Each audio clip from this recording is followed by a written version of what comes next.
I'm a dragon!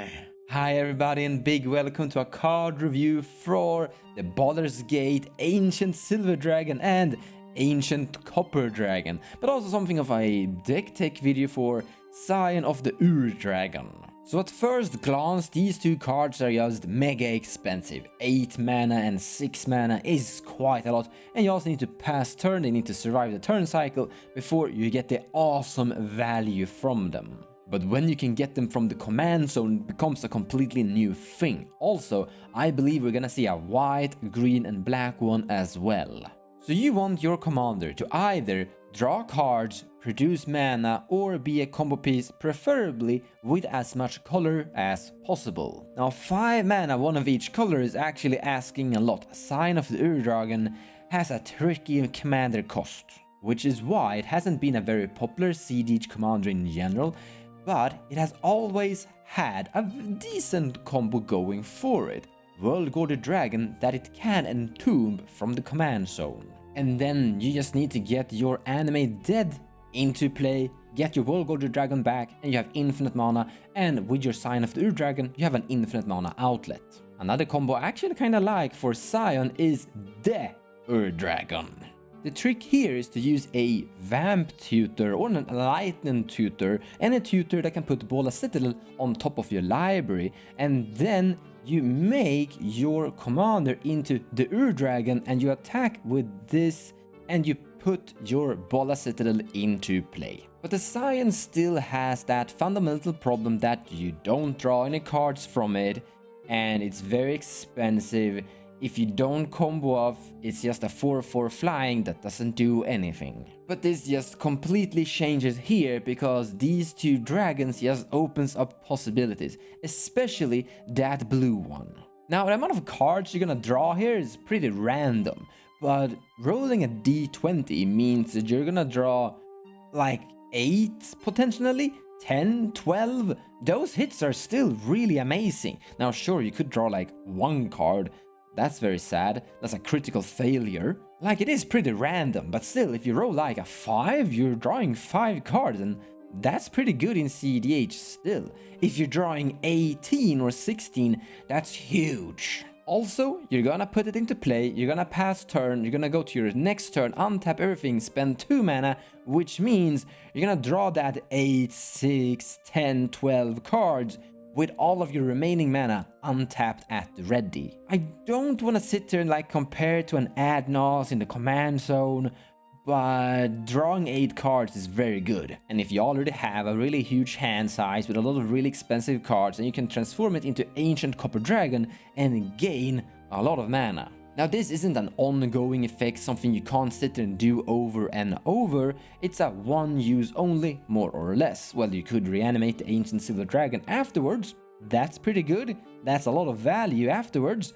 However, in cEDH, games are often quite fast, and burst values are totally fine. Like, this deck could easily include Fastest Oracle, Tainted Pact, and Demonic Consultation, and when you draw that huge amount of cards, you could easily draw into something of this or tutors for these things. It also easily transforms pretty well into an Underworld Breach deck, as well as you're quite heavily, you're fueling your graveyard a tiny bit with this commander. Also, I'm just gonna speculate here and go pretty wild. In the beginning of this video, I said that I think we're gonna see a black, white and green version of this too. I'm just guessing that the white version is gonna give you some useless life. The green is gonna produce tokens or plus some counters, but the black one, I'm gonna guess that the black one is gonna reanimate D20 creatures from your graveyard. Now, if you've been playing Scion of the Dragon in casual or just in general, you might know that Living Death is a very popular card for Scion casual commander decks. The game plan is super clean, super cute, and very straightforward. You sit there and you activate Scion a bunch of times until your graveyard is huge with random whatever big explosive powerful dragons, and then boom, Living Death. You swap positions with the board state in the graveyard, and your board state is swarming with dragons. So the Scion of Dragon deck that I'm kinda visionizing here is with the World-Gorder Dragon combo, the Dragon combo, Fastest Consult, Underworld Breach, and a lot of typical good cards you usually see in a 5-color deck, but also including these powerhouse dragons, Ancient Copper and Ancient Silver Dragon, that just gives your commander so much power from the command zone and only from the command zone. Like, you don't need anything else than your commander, and you can get your D20 card draw, and that's great. We're gonna get to more into that. But then later in the game, when things are just going wrong all over the place because there are stacks effects and certain things, you have this Living Death. I'm just gonna have the Living Death in the deck list in the description below of the video, just because maybe they don't print that black dragon that I talked about, or if they actually print that black dragon. Like, I have a feeling I'm gonna be right on this one, and if they do, we're just gonna swap out the Living Death for that black Reanimator D20 dragon. Now, I should have probably waited with this deck tech video until we saw all the remaining Elder Ancient Dragons, but I just kind of want to throw out my prediction before and prove that I predicted right.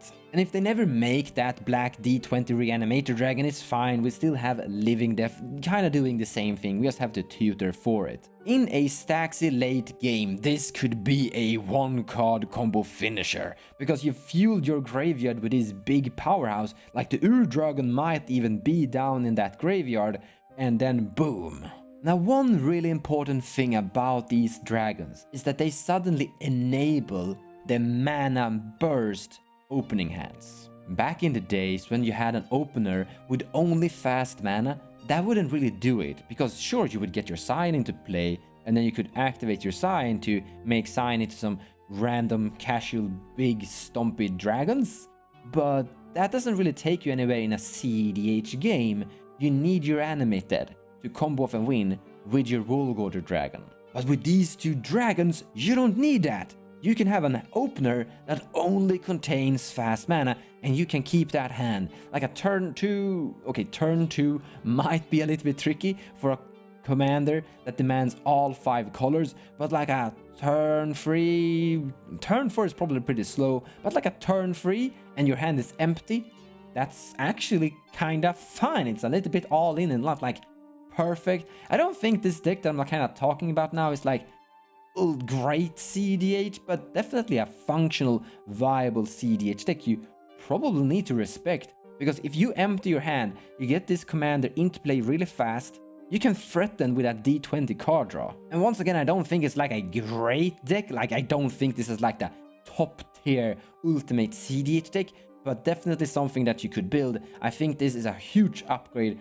for the Scion of the Ur-Dragon, and definitely something worthy to talk about. I also think that this commander deck could be built with a lot of variation, so I'm gonna have a few cards in the sideboard that you could look at that could be interesting as well. What you really want to have here is a lot of mana fixing, fast mana, low CMC, color fixing things to get your commander into play. We are gonna go really heavy on the green elves. Even though this is a dragon deck, it might even look elf tribal. But also, Fellwar Stone, Arcane Signet and some other really fast rocks are gonna be your best friends. You wanna have a lot of these, so your consistency of having that fast 5-color Scion of the Ur-Dragon in play is very good. The rest is up to you. For example, Smothering Tide, I could see Smothering Tide being great in this deck, helping you get that color fix for your commander, but I also think it could be a little bit too slow. Well, sure, you could have it into play turn 2, and then potentially, with the help of Smothering Tide, having your commander into play turn 3. Jeska's Will is also a great example of a card that's usually really great, but in this deck it could be tricky. Having your commander in play isn't really that easy, and you want to have cards that is helping you have your commander in play. This isn't helping you get your commander in play, because it's only giving you red mana. Also, when you have your commander in play, you kinda don't really need it. There's also a small risk with Jeska's Will accidentally exiling some of your really expensive dragons that you don't wanna cast, you simply wanna trick into play. Another potential strategy that I could see is a very typical draw, discard, loot strategy. We're playing a lot of cards like Fatalist Looting and Frantic Surge that is helping us getting cards, but also dumping cards we wanna have inside our graveyard. For example, if we accidentally draw Ancient Copper Dragon, that is a little bit annoying, but it's not a problem if our deck is filled with these loot cantrip cards. And with all of that consistent card draw, we eventually draw into Living Death, which basically becomes a one card combo here. So this kind of strategy actually has two advantages. The number one is that it's not that commander dependent. It's a good strategy when you don't have access to your commander because of Adranite Magistrate, counter spells, or spot removals. Your opponent doesn't like your commander, they basically just remove it for you. You could go for this then instead, playing without the commander, eventually getting there anyway. Another big upside is that you can play more cutesy dragons that are really expensive, because you don't normally want to have a too high ratio of these really expensive dragons, because you don't want to draw into them. Once again, you want to trick them into play by putting them into your graveyard first. You never want to draw them. But if you're playing this kind of strategy, you don't really mind that much drawing into them. I'm honestly really happy to see these dragons seeing print, because that means that Scion of the Ur-Dragon is actually getting a tiny upgrade.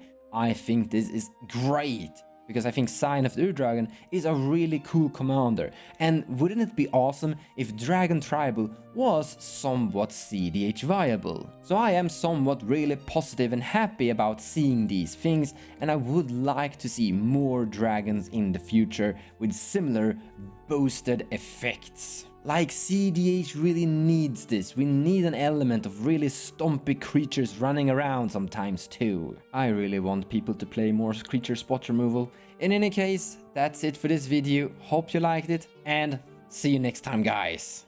Thank you so much for watching, and I hope you enjoyed the video. If you like what I do and you wanna support me, feel free to share my videos or even checking out my Patreon page. Also, purchasing cards from the TCG Players website using the affiliate link in the description below of the video will also help the channel grow.